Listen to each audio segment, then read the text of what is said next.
First question, whose team is this? Devin Booker's. You know what? I like the way this makes my body feel. It was a fair exchange of shit talking there on both sides. Like, I ain't want my name on the list. My name wasn't even on the fucking list. Oh, man, I was pissed off, yo. So damn pissed.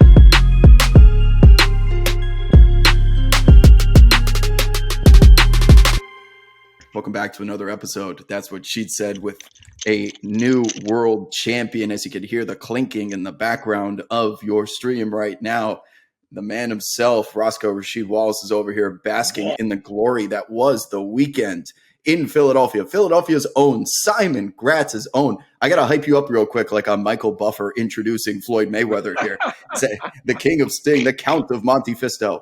Rasheed, as you guys know, from Philadelphia, Simon Gratz, he shows up at the 76ers game Friday night. They put him on the Jumbotron wearing all of his Chiefs gear. Friends, Sixers fans, Philadelphia sports fans around the world are up in arms because this man is supposed to represent Philadelphia, and he's decked out in not just the other team, but the brightest of reds. It doesn't get any more red than Patrick Mahomes' Chiefs red. So the whole weekend, I got shit. I went to the Sixers-Knicks game, Friday night, right? So, we in the back and everything, and my guy man, we should walk out front. I was like, you know what? Yeah, let's walk out there. So I walked out there first, right? And I got a couple of boos from the people that was right there sitting, near the tunnel. So, they seen me first. And then when I sat down, they put that camera right there in my face and on the Jumbotron. Oh, man, it was a rain of boos. I needed that umbrella on real talk on everything. But I just kept getting it all weekend, and I was giving it back, of course. I was talking shit about them and this and that. So, it was a fair exchange of shit talking there on both sides between myself and the Eagles fans. So, but, the better team came out on top. Would anyone in real life dare boo Rasheed Wallace to his face? You're not a small man, and I know you don't roll solo either. Would anyone dare come up to you and get personal and talk some real shit? Because you can boo from like 5 rows behind. They know they're safe back there. They can boo from behind a keyboard. Did anyone go over the line with you a little bit, or was it all fair game?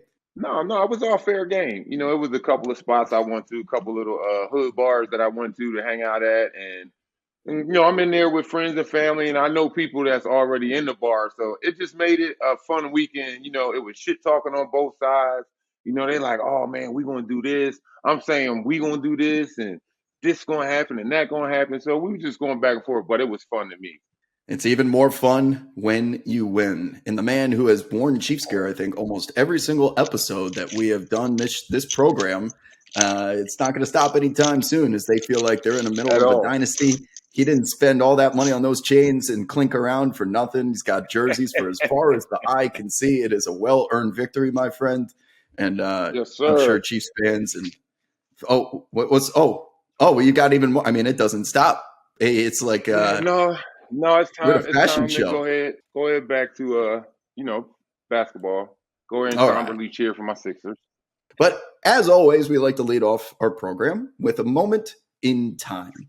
And today's moment in time, Sheed, is June 13th, 2004. This one should be kind of obvious. Oh, yeah, that's a chip.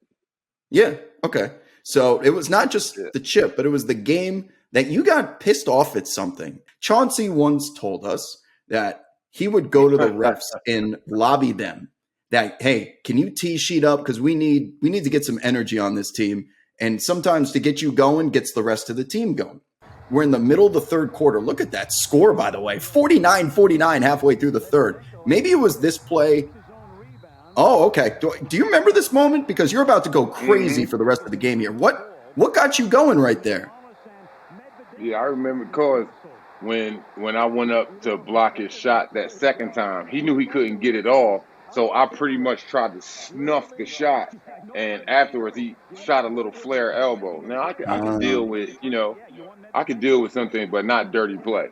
That's the one, because I'm not gonna play you dirty. So don't try to play me dirty. Right there, and then boom, shot me a little elbow right there. So no, don't try to play dirty against me. You know what I'm saying? You can. If you bust my ass, you bust my ass straight up. You know what I'm saying? but I don't do all the dirty shit. And from that point on, that's what it was. I was like, all right. And I told the rest, I said, I'm gonna make y'all call this foul shit now. Y'all want to call that ticky tack shit on me? I'm gonna make y'all call it. And I Ooh, told them to little. get him. You better get that kid off of me. But they ain't want to listen. That was Medvedenko, I believe. So you give him first play down the Yeah. floor. There is a drop step little mini sky hook, and you're talking at this point. Get this guy off me, or y'all in trouble. Pretty much. Warn the referees. Is that what's going on here? Because The whole time. The whole time. No, I'm just talking. And when Rick tried to come double, I'm just talking to their bench. you're not even celebrating. You're like that's how it goes. you're legitimately offended at this point. They still got him on you. Yeah, I was. I'm like, that's how it go, because I think he was in there at the time because they was saying, I think it was something mailman, what, his back or his knee, or it was something, where he couldn't play all those minutes as he did, in the previous games and during the season. So they put this kid in here on me, and oh yeah, it was time to go. It was time to go. So, All systems there it go. is. Yeah, there's a zoom in. Now you're playing some defense here as well, and I haven't seen you move like that since Carolina, my friend, in overtime at Duke. Look at you busting your ass down the floor. This is now a 13-5 run to give the Pistons a lead here. 9:24 left in the fourth quarter. The score 62-58. Points are hard to come by, but man, that one little chicken wing changed this series pretty much. Because this was game 5 is as pivotal of a point in the series as it gets. And you have admitted, you're not the demanding the ball, give it to me right now, isolate, I'm going to go to work. And for you to kind of pick this moment, there's Rip getting you open, and it's almost slow foot in the house there with Shaq. That's the ability to stretch the floor that we've been talking about this entire time. I wasn't necessarily calling for the ball, but they knew, like, all right, he got the hot hand, so let's ride the hot hand. That's pretty much normal. But they was like, look, all right, shit, we just gonna keep feeding him. Just gonna keep feeding him, like the same way we did Rip when he had 55 in the garden one time. It wasn't the fact that we was like specifically like, no, Rip, we're Rip. No, it was just through the offense. And boom, once he caught that high hand, we was like, all right, we're gonna ride that shit out till he missed. What a luxury, though. That's a true championship team in which every night you don't know. It could be Rip, it could be Tayshaun, it could be Chauncey, or Yep. during this game 4, it was Rasheed Wallace. They have so many different options that if someone's got it, all of the players on the team are more than happy to defer to that individual. And all it took was getting you going there a little bit. And while you weren't necessarily demanding, the team is able to recognize, and it just naturally flows. I know it's a lot of mid-range, but from that highlight reel, a lot of them ended up going in, So that's once again a different game, different era. I think there was a lot more with more star power, more A-listers in the NBA today. If you're at that point in the finals, that's either going to be a Durant, a Giannis, LeBron's, or the Anthony Davises. The major names are always going to be the guys who get the first right of refusal on those mid-range plays that you're trying to close out in the half-court set. But the Pistons, once again, had the luxury of so many different guys, and just it felt more like a democracy as opposed to a basketball dictatorship. Now let's talk about what transpired as a part of this 2023 trade deadline, headlined by Kevin Durant to the Suns late at night. And I'm going to ask you 2 questions, the first of which is a one-word answer, and then I'm going to ask you the second question. You ready? First question. Whose team is this? Devin Booker's. Really? Now, okay, your options were Kevin Durant. I'm referring to the Phoenix Suns. Kevin Durant, Devin Booker, and Chris Paul. You're telling me that Devin Booker is going to be the one leading these huddles. He's going to be the number 1 option coming out of ATOs. It's Devin Booker's team right now. Well, it got to be Devin Booker team, because you know why? It's the respect level, as we always mention. He was there before CP3 got there, and now KD. He was there before them, so they got to give him that respect. And it ain't like he chopped suey. He was putting numbers up while those 2 guys were playing on other teams. He was the main guy on the scouting report. So all that's going to do is make shit easier for Devin. Watch. Mark my words, because KD opens up a lot of things. Because now Phoenix didn't have that sniper like that bona fide mid range guy, or maybe even knock down that 3. You know, they have good shooters, but I mean, damn, KD takes it to another level, and it's just going to open up for Devin Booker, yo. It's going to open up for CP3 too. Even though he ain't the fastest as he used to be, but he's going to watch you get more penetration now. What I am foresee here is what was the Phoenix Suns team that they had Mikal Bridges in one corner. They had Cam Johnson in the other to stretch the floor for Chris Paul and Devin Booker to get downhill in a high pick and roll, high horns. You can run floppy. It didn't matter. Ultimately, we're going to result in a play in which we stretch the floor. You can't leave Mikal and Cam because they'll bury you. And it was a pretty basic, just floor spacing offense, which got them to the NBA Finals in a 60-plus win season. We are almost, by making this trade, we are taking that strategy and just flipping it on its head completely because we have Chris Paul, Devin Booker, and Kevin Durant, who, if it wasn't for DeMar DeRozan, last time I checked, might be three of the highest mid-range usage guys in the league. Yep. And it's also the one case where it might be acceptable because they're also freaking good at it. But we were joking before about how Rasheed in 2004 finals, if he played in today's game, his ass would get cut. Well, now the Phoenix Suns are going all in on a strategy of guys that are just so good talent-wise, we don't even care if they have inefficient shots. And the reason why I asked you the question was because remember when we saw each other live and we were having the conversation about who would you start a brand new franchise expansion team with if you got to pick any player in the world? And we looked at each other and yeah, the answer I think is still somehow easy money sniper, Kevin Durant. And now when I ask you the question that it's still Devin Booker's team because he was there first, because he's put in work with the franchise and he was the guy that was responsible for getting them to the finals. I would agree with you 99 times out of 100, except, or 98, except for LeBron and Kevin Durant, because it's Kevin fucking Durant, man. I mean, this feels like Kevin Durant's coming in there. We're doing shit Kevin Durant's way, and Devin Booker may be willing to be the Robin to the Batman. I'm interested to see how this works because I agree with you. He's a dynamic talent who's worthy of running his own team, but it's KD.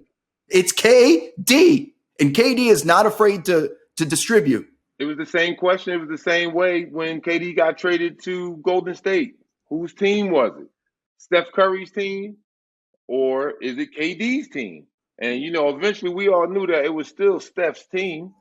So it's just like that. You know what I'm saying? Now you're coming to a team that already has, you know, a bona fide all-star, you know, that bona fide guard. The same way when KD went to Brooklyn, they really didn't have that. Brooklyn had got hype off of the younger players. You know what I'm saying? They were still, I guess, trying to find themselves as an organization. And they were looking for KD to be that man and that staple piece and try to build around him. But, I mean, it just didn't work out for him in Brooklyn. There's so much star power there, man, that and KD is just so good that I trust Chris Paul to put these guys in a position to succeed because Chris Paul is the point guy. If anyone can do it, make sure you get the bounce pass on the hand that you're calling for it down on the block and giving you space. Like they'll find a way. All right. I'm not worried about that. What I'm more worried about is Kevin Durant seeing shit is kind of hitting the fan. We're in a tight game. Devin Booker's open, but he's just like, you know what? Nah, I got to take over right now. And yes, I think Warriors fans are going to come here. That's the scenario that I want to play out with you because we're a heavy mid-range team. And despite Durant and Booker's brilliance at scoring the basketball, if you're taking a lot of mid-range jumpers, you might be off one night. You might be in a close battle against a team that you are better talent-wise than, but they just got hot, right? And you're coming back from behind. And we're in a situation now in which we're just pounding away in isolation because we have these guys who are so good. No more are the days of CP3 driving, kicking to Mikal in the corner, ball barely touching the floor as we move it around. You're going to see just star power, them drowning their opponents, and we're better than you, and we know it type of mentality, and they have the right to do so. But do we ever get to a point in a playoff series in which now Devin Booker has had his opportunity for 2 games to close it out? And let's say just hypothetically, he fails. Does Kevin Durant step in and say, you know what, now it's my time? That's what I'm interested in here, it will. because See, that's what's going to happen. It's because it's the competitor in him. So yeah, it's going to be times when he's going to take over because hey, I might have it going, and guess what? Devin Booker and CP3 going to feed him. You know, it's going to be times where shit, Devin Booker might have it going, and all right, the roles could be reversed. You know, shit, do I take this shot with two dudes on me and KD's open in the corner or out top or whatever the case may be? No, you're gonna play basketball, and then and the same thing will happen with KD. He's not the type to unless you're really talking shit to him or it's the last second or two of the game, he's not going to take a contested shot over two or three people. You know what I'm saying? As good as the shooter he is, no, he's going to play ball. He's going to pass that joint. So I don't think they'll have too much of a problem with that because again, as you mentioned, CP3 he's a great facilitator. You know what I'm saying? He's going to make sure he's going to put KD in the best positions to be successful. That might be out of all the trades. That might be the best one. That'll work out. That'll work out. It should. I'm more so just playing devil's advocate to think of a scenario in which it gets put to the test, their new form of style. These Suns fans are so used to, again, that free flowing offense that always resulted in open looks one way or another. West Coast style. It really did. It worked well. I know they were struggling this year, mostly because of injuries and Jay Crowder was out. But what they're about to witness now is the antithesis of how they've played for the past couple seasons. And it's a luxury that they're able to do that because now you've got star power of this magnitude. It's okay. You just live with whatever Kevin Durant decides to do and you put your trust in him. That's why you traded your entire franchise to acquire him. He's one of about three people that are worthy of doing it. So I'm there. I think the Suns are the overwhelming favorites in the NBA. There are no such things as flukes. It's a 7-game series, guys. You can't have a fluke and win 4 out of 7 times. The better team will always win. This is not March Madness. And as a result, the biggest stars go on under the brightest lights on the biggest stage by design, because the best team is going to win, and that's usually talent rising to the top. And when we get to the playoffs and things like pace and space, the game slows down into the half court because we entrench in defense a lot more, prevent those easy looks. You got to really earn your points. Star power shines above the rest, which is why the Suns, we think, are there. But just, again, thinking out loud here as someone that witnessed the Brooklyn Nets crumble before my very eyes, that they had the same similar type of star power with Harden, Kyrie, and Durant there in a very limited number. But it's not a guarantee that they're all just going to figure it out. But are they on the Warriors side that we're simply just too good? Like, even if we're not playing well, we have Steph, we have KD, you're about to lose. That's just their mentality, and there's nothing anyone can do about it. It should be. I should go into the game with that swagger. Now, there was another trade that occurred. D'Angelo Russell, Jared Vanderbilt headed to Los Angeles. Russell Westbrook era is over. I know you have vouched for it, and the veterans will figure it out. It's been my personal opinion that you have all of these nice ingredients. Okay, you're making a soup sheet. Just because they're good ingredients doesn't mean that they go together in the soup. So they're not bad individual basketball players, but I thought this was doomed from the start simply because of things like spacing and usage and Russell Westbrook's integration into a pick and roll with LeBron and Anthony Davis just did not work in my basketball opinion. It doesn't matter anymore because he's gone. Inserted the big guts of this trade are Jared Vanderbilt, D'Angelo Russell, and Malik Beasley, now headed to LA. Now I'm as someone that was shooting down the Lakers as championship contenders as formerly constructed. I do think everything has changed, and it's not because of D'Angelo Russell, who's just fine. Okay, he's a catch and shoot guy, doesn't need the high usage that Westbrook needs. He can kind of float, create offense when needed. Malik Beasley, catch and shoot, exactly what AD and LeBron needed. They won a championship, by the way, with just 3-and-D guys surrounding them in the bubble. So we know it works already. But the big key for me, and this is what I'm going to ask you about now, is Jared Vanderbilt, who is not, until now, a household name. It is not someone walking down the street. You say LeBron, you say KD. No one's going to know who Jared Vanderbilt is. But when he was on Minnesota and most recently Utah, this man's like purpose for being in the NBA is a Swiss Army knife 1 through 5. He can do anything. He doesn't need the ball in his hands to be successful. But most importantly, it allows, because he's a big guy, he can jump through the roof. He's got a 12.5-foot wingspan, and I don't even know if I'm exaggerating. What he enables is Anthony Davis to do what he has always wanted. He goes to the press in the public and says, I don't want to play the 5, even though he should, because he's one of the best individual defenders. Everyone's like, you're good enough to play the 5. Man up, okay? He's always wanted to play the 4.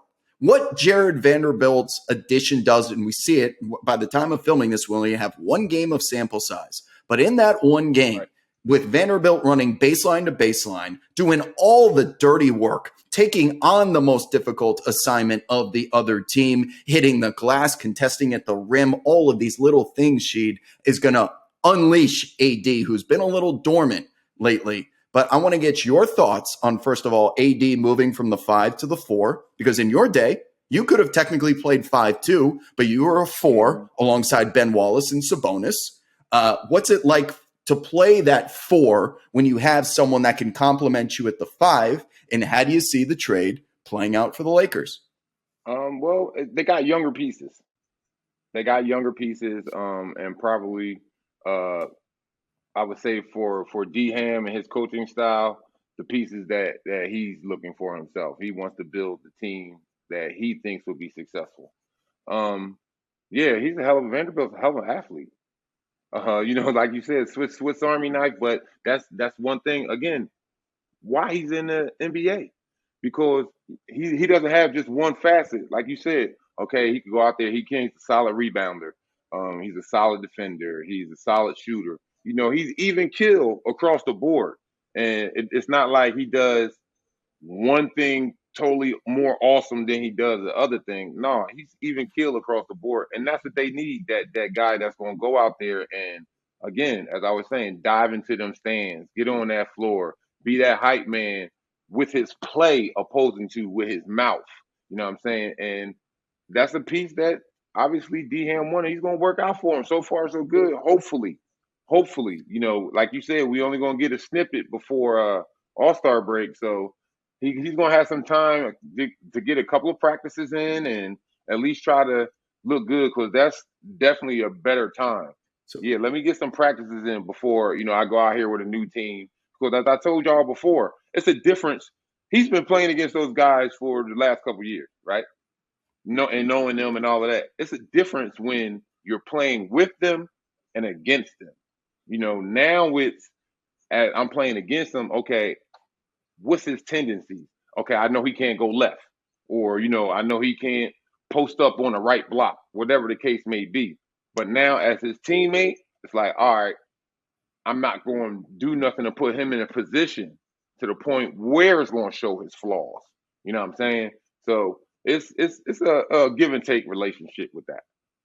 So there were nights during his Minnesota Timberwolves tenure that just as someone that plays fantasy, bets on the sport, you pay attention to box scores and things like that. There would be nights when Vanderbilt has 42 minutes played and he scores 4 points with 6 rebounds, 2 assists, 1 steal, and a block. And how can a man be on the floor for that long and have those little stats? But you watch the game and you walk away from it as if Vanderbilt probably had the most impact on the result of that game, despite not filling up the box score, which is, again, going to transition me into asking you about Anthony Davis here, because now that AD has that, he doesn't have to be the guy that's the last line of defense, the safety net that he had been all season until Thomas Bryant came back. It was all on AD's shoulders. LeBron was out for a couple of weeks there back in November or whatever it was. It was all AD all the time, and that's maybe part of the reason why he ended up getting hurt. But now that he's got this high motor young guy,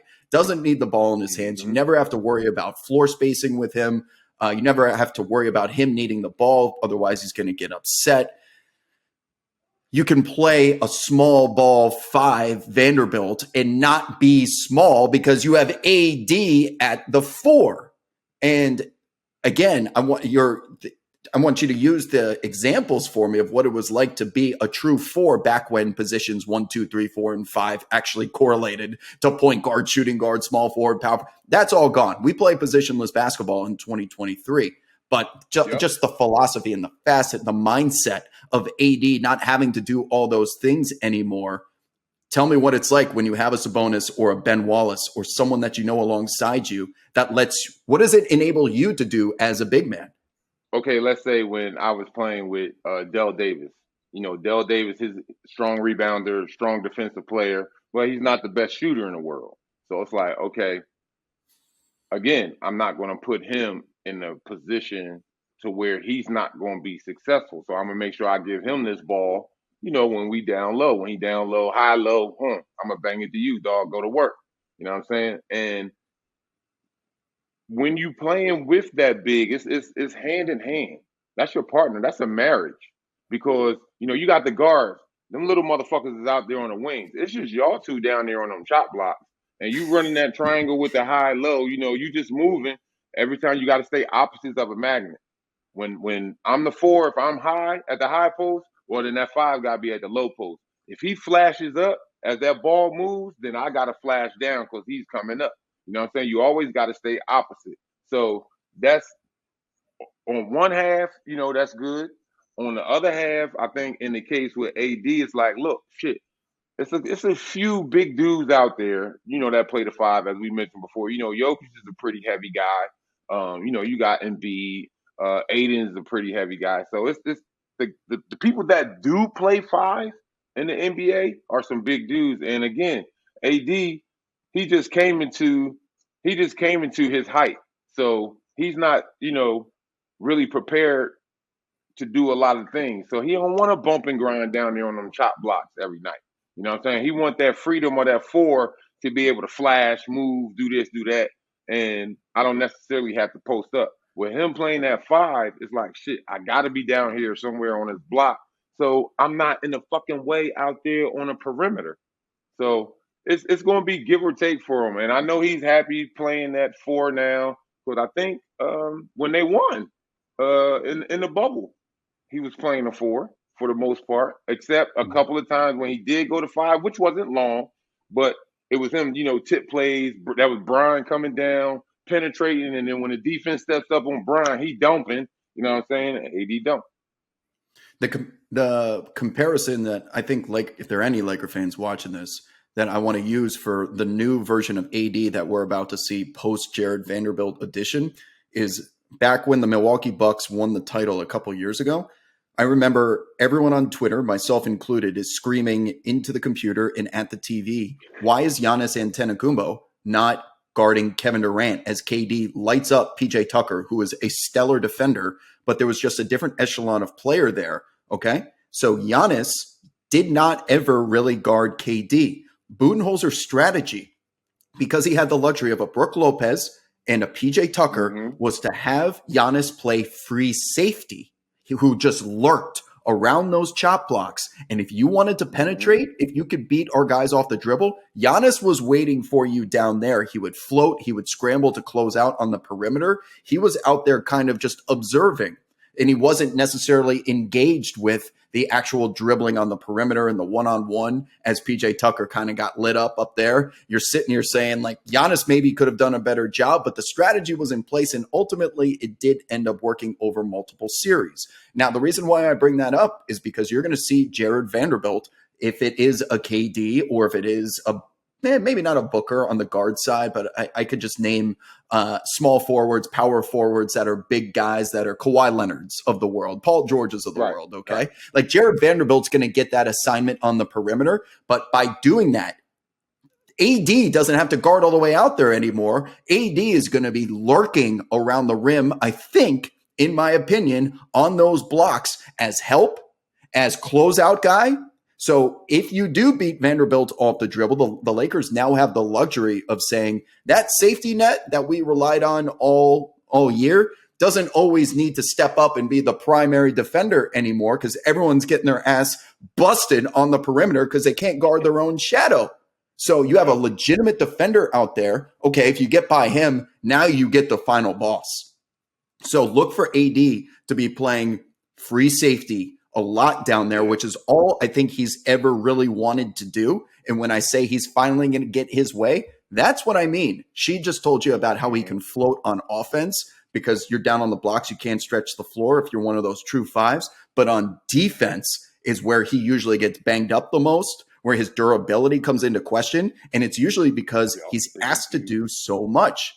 So that's why I'm optimistic about this. And I look for any reason to pull people back down to earth regarding Laker fans, because the last thing they need is their heads to get blown up with this optimism. But that's why I'm there with the Lakers right now. And I think you'll see it on the defensive end first, which will ultimately lead to points for LeBron out in transition. But when you go into a trade deadline, the rumors, if you hear any about you, I would imagine come from the reporters and the media asking you in post-game press conferences. But I'm not so curious about the technology involved nowadays, but more so just you as a human being.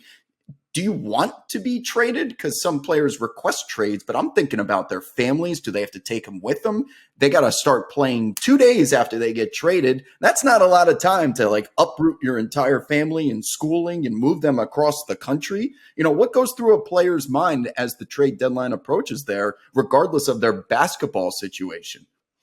It's a lot, man, because as you just said, not just school, but let's just say if you're taking care of a grandparent, or I'm saying you're taking care of someone, and it's already set up for them, however it is to get anything, you don't want to uproot that.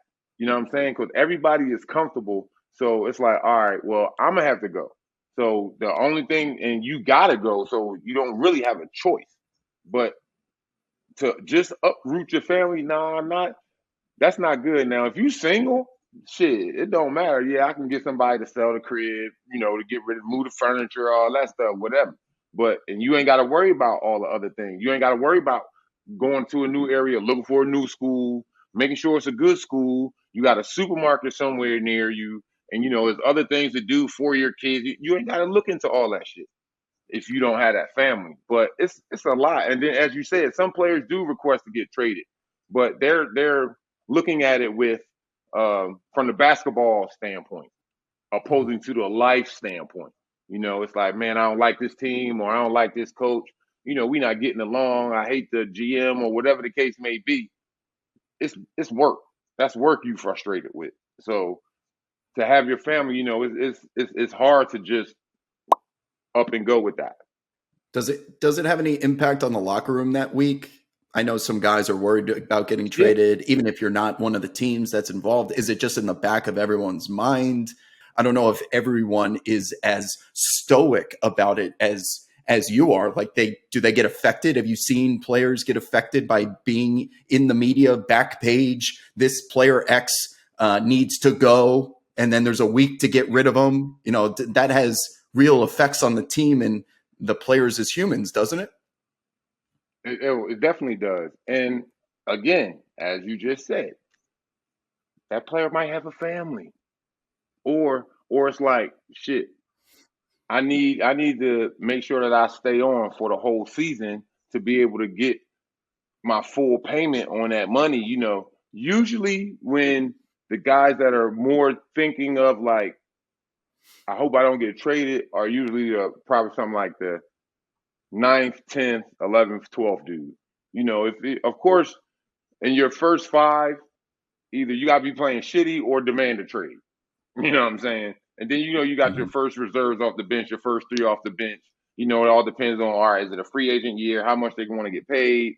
Um, you know, is it something with him and the coach, or whatever the case may have been? But it's it's it's a process all around. On both sides of it. Again, no matter if you're the star of that team, or if you're, one of the guys that's down at the end of the bench, because it's the fact again of uprooting your family. If you're that journeyman, then you pretty much got it down. It's like, okay, there's no need for me to get a crib. Let me go ahead and get an apartment or a condo, because it's just me. The wife and kids is still back here, this and that. Now, I done seen the shit happen where a player got traded, right? So let's say I got traded and I finish out the rest of this year, right? Then I move my family down. So my kids is in school, this and that. And halfway through the season, I get traded again. So now it's like, fuck, your family is there in a new place where none of y'all have been for a long ass time. The kids and the school, and then, they look at you as, of course, the father figure of this home. So everything is coming on you like daddy, daddy, daddy, security. I feel safe, comfort. And now you gone. So now you got to go because you got traded. So now you playing in another city. It could be across the fucking country. So You it's a lot that comes into play with it when you get traded. this happened to you, by the way. You played one game for the Atlanta Hawks. I mean, you got traded. You're talking about, you said other players might get traded immediately. You are one of those people. Mm-hmm. So how the hell do you explain that to your kids and family and wife or whoever it may be? That I went to it. No, I'm not in Atlanta anymore. And I imagine you were in the process of moving them to Atlanta because you didn't know you were going to be moved right away. They brought you in and they said, you know what? We may end up moving you again here. Then your whole life is in flux. You're living out of a hotel room, out of your suitcase until the trade deadline passes. Right. So you've been on the front lines of this shit. That's exactly what it is. And that's exactly what happened. The good thing, though, was at the time when I was married, my wife and I, we had talked about it. Like when I did get traded before I left, we was like, look, come down. At the time, again, I didn't know I was going to be traded from Atlanta, but it was like at the end of the school year, y'all come on down. Y'all come out for spring break, Easter vacation shit. And, we look for some houses and boom, boom, boom. So that was our whole plan. So for me to just play that one game and then go from Atlanta to Detroit, it didn't mess our plans up too much at that time because, we had it down from when I got traded the first time from Washington to Portland. So you gotta, you tend to pick up little things and when you get traded to different places or you got traded a few times in your career, no matter if you're playing bad or again, you've requested, you tend to pick up little things, just like from you traveling in a hotel. So now like, all right, shit, I'm not going to take this big ass thing of liquid soap. Let me go ahead and take the small little travel ounce container and this and that. And so you, boom, boom, boom, you got everything cool. And you need to get all that other shit. So that's just how it is when you get traded too. I'm telling you, man, there's got to be a market for an HGTV. If there are any HGTV producers out there, or maybe a TLC producer, that you're looking at a man here in Rasheed Wallace who can give you travel tips from years and years of experience. A reality show, Travel Tips with Sheed, would just be it would be one of the top rated shows on television just because you're naturally funny and watching you put together these little tiny soaps and having you describe like, you know what, I like the way this makes my body feel. And it's some like little Dove bar. Like people would crack the fuck up saying because you have the experience of knowing every single hotel's the ins and outs of how to get like the good bar of soap and where to find it. Travel Tips with Sheet. I'm pitching it now. Someone out there, they all love reality television. This man is available if needed. So we now fast forward to current day. We are filming this the week of All-Star Weekend in Salt Lake City, and it's a topic on today's show because I know you love All-Star Weekend, Rasheed. This is your favorite event on the entire calendar. Can you tell the people for us? We've talked about it off camera before. You love this shit, don't you?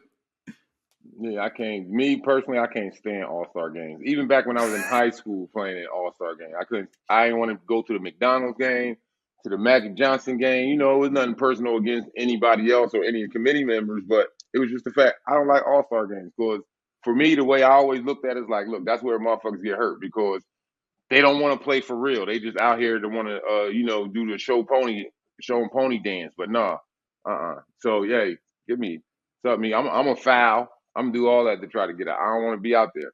But it is. I would say my first All-Star game. It was a good experience. Because my family was there, my mom, my brothers, my kids, everybody was there. So I think that's what made it pretty fun and a good event.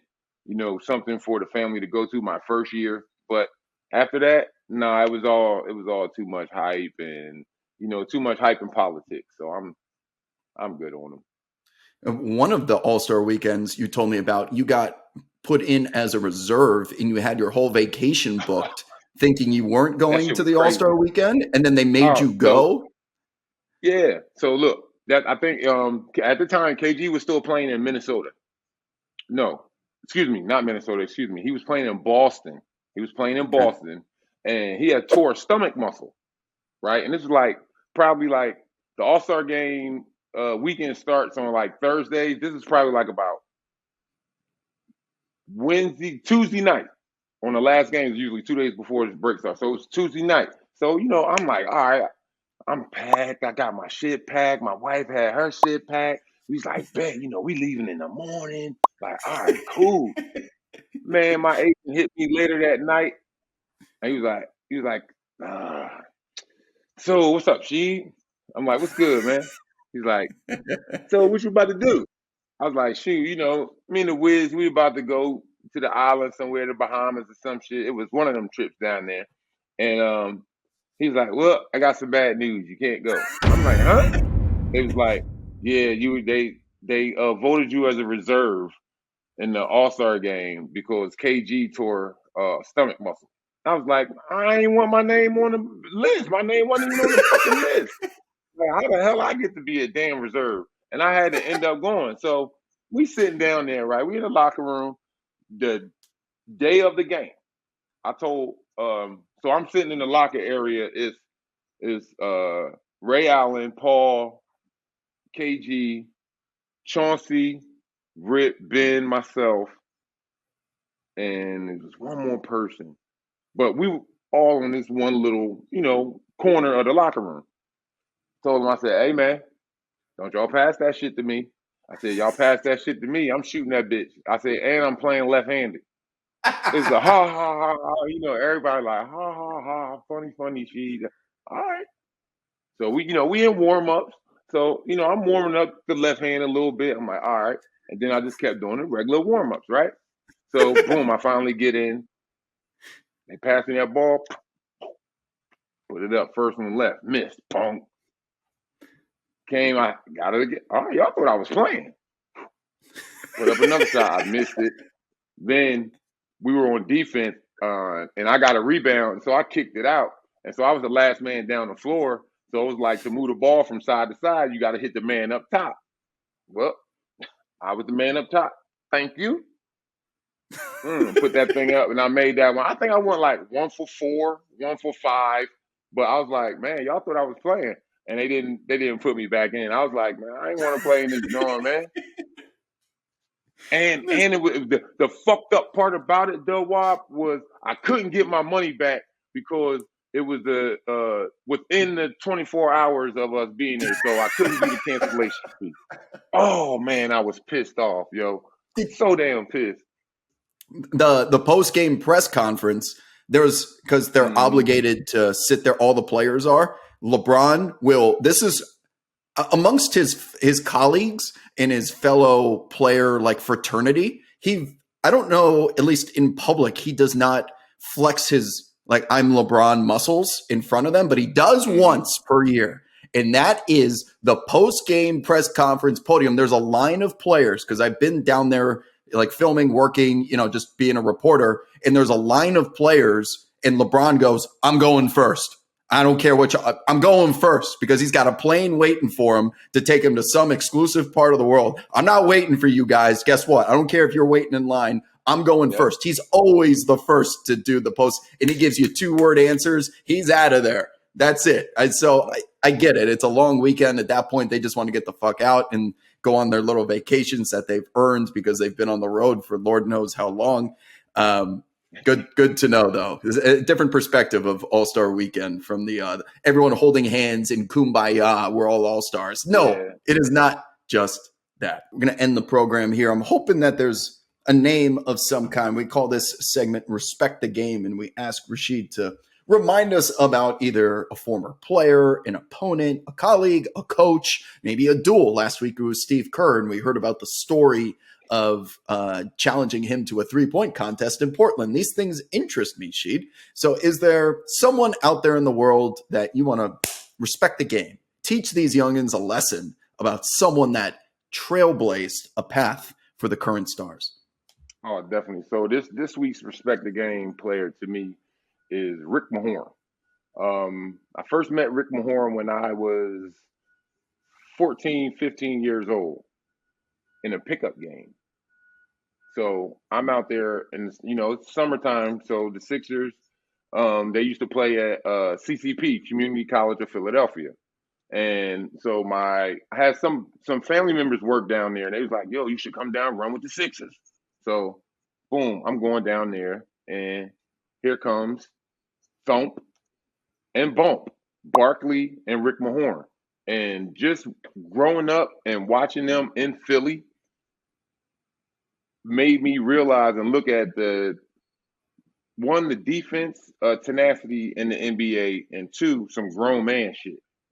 Because going out there, and I know they wasn't even serious or putting they all into it, but they beat my ass. But I kept going back, and they were still beating my ass. So with him, when he got to the league, he won 2 championships with Detroit. They won it back to back. They were the original bad boys. He's Hampton University's all-time leading rebounder, and he just had his jersey number retired. I want to say 2 weeks ago, something like that, of that nature. But just his overall, and then the thing about it, he's gonna go to war. He's gonna do whatever he need to do, sacrificing his body to beat you the fuck up for his team to win. He's like the offensive lineman. You know how sometimes the little defensive lineman or a linebacker might try to get a little chip shot in on that quarterback, or a little dirty slam or something on a wide receiver. Mm-hmm. Who's coming to the rescue? The big offensive lineman. Hey. So that was Rick's whole style. And he brought that to the court. And whenever Isaiah had some problems, who was right there? Rick Mahorn and Bill Laimbeer. When Rick was playing in Philly, whenever Mo Cheeks or Doc had any problems, Rick Mahorn right there. You know what I'm saying? He was that bruiser. And his style of play and what he is not in the NBA today, because he was a straight bruiser. I'm out here to hurt you. I ain't playing dirty. I ain't giving you no dirty shots. But I'm out here to hurt you. I'm gonna set this solid ass screen, and if your man don't call it out, oh well. But yeah, today's player, Rick Mahorn. Look him up, y'all. Good guy. Rick Mahorn is an endangered species in the age of 2023. If it wasn't for Draymond Green, if it wasn't for, you give me a second here, I could probably come up with a couple of different names, but they are far and few between someone that's willing to go above and beyond to extend, to bend the rule book as far as it goes without breaking, without borderline being dirty. Thinking of the likes of a Dylan Brooks, I guess, is someone in today's game that, but it was not to the Rick Mahorn. They had to change the rules because of that's who he want to be. Right. And even he opened up the door for the likes of Charles Oakley in the 90s, and some of those guys that just Anthony Mason, gosh. Yep. Mahorn, of course, before with the Celtics, I think there was the McHale and Parrish. That generation, was known for the post Wilt Chamberlain, no more free 70-point games on us. You're going to have to go through this brick wall. So respect the game is Rick Mahorn. We'll continue to do this segment every single week with Rasheed, who has been more than generous in blessing us with almost an hour of his time as he just drove back home all the way from Philadelphia. He's ready. He hasn't slept yet. He put on a pretty damn good performance as far as I'm concerned. Last week, I was the guy who came in after not sleeping. Rasheed's been basking in his Super Bowl victory glory. He's going to sleep like a champ tonight. Any final words before we sign off, my friend? Hey, just want to say big ups to my KC Chiefs out there. You know what I mean? And look, football season over for me, so now we moving into basketball and hockey for me. So you're going to see me in my Sixers and my Flyers gear next. So Sixers and Flyers season for the great Rasheed Wallace. I'm Rob Perez, Worldwide Wob. We will see you on the next episode of That's What She'd Said. And you know this.